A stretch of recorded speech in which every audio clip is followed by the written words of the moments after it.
Hinduism and Islam दो ऐसे religions हैं जिनकी आपस में बिल्कुल नहीं बनती। लेकिन एक सेकंड, क्या हो अगर मैं ये कहूँ कि इन दोनों धर्मों का जो ओरिजिन है, जहाँ से इनकी शुरुआत हुई, वो चीज़ या फिर वो जगह एक ही है। इन सब की शुरुआत होती है हजारों साल पहले, जब इन धर्मों की नींव मजबूत हुई, जब गीता और कुरान इस दुनिया में आए। और मेरी इस बात को सही साबित करने के लिए मैं इन्हीं दोनों बुक्स की हेल्प लेने वाला हूँ। और जहाँ तक मुझे पता है, इनमें लिखी हुई बातें कभी गलत नहीं होती, है ना? तो अगर आपको सच में सच्चाई जाननी है, अगर आप अंधभक्त नहीं हो, किसी भी धर्म को आंख बंद करके यूं ही बिना सोचे समझे फॉलो नहीं करते, तभी इस वीडियो को देखना। लेकिन अगर आप यहाँ पे नेगेटिविटी और टॉक्सिसिटी फैलाने आए हो, तो प्लीज अभी चले जाओ।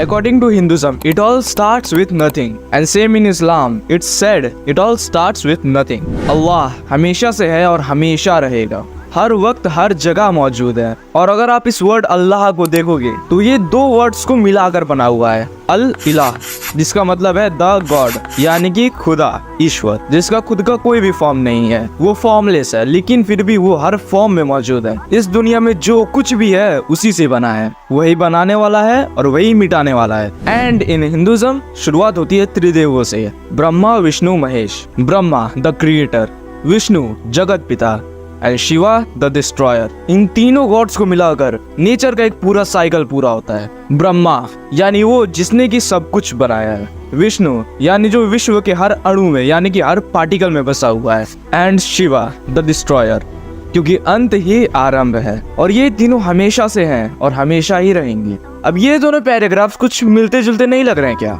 अगर ऑब्जर्व ना किया हो तो एक बार फिर से सुन के देख सकते हो।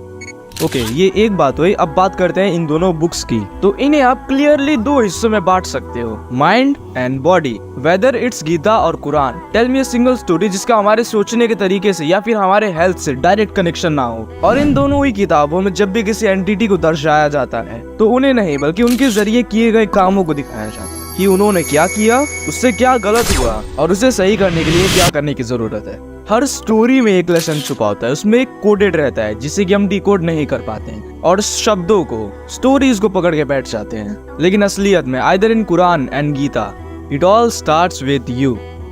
इनमें लिखा हुआ हर एक शब्द आपसे, हम सबसे डायरेक्टली जुड़ा हुआ है। ये सब कुछ हमसे ही शुरू होकर हम पे ही खत्म होता है। तो इस टाइम तक हो सकता है आपके माइंड में ये सवाल जरूर आया हो कि फिर सारे ही लेसन्स को डायरेक्टली ही क्यों नहीं बता दिया गया।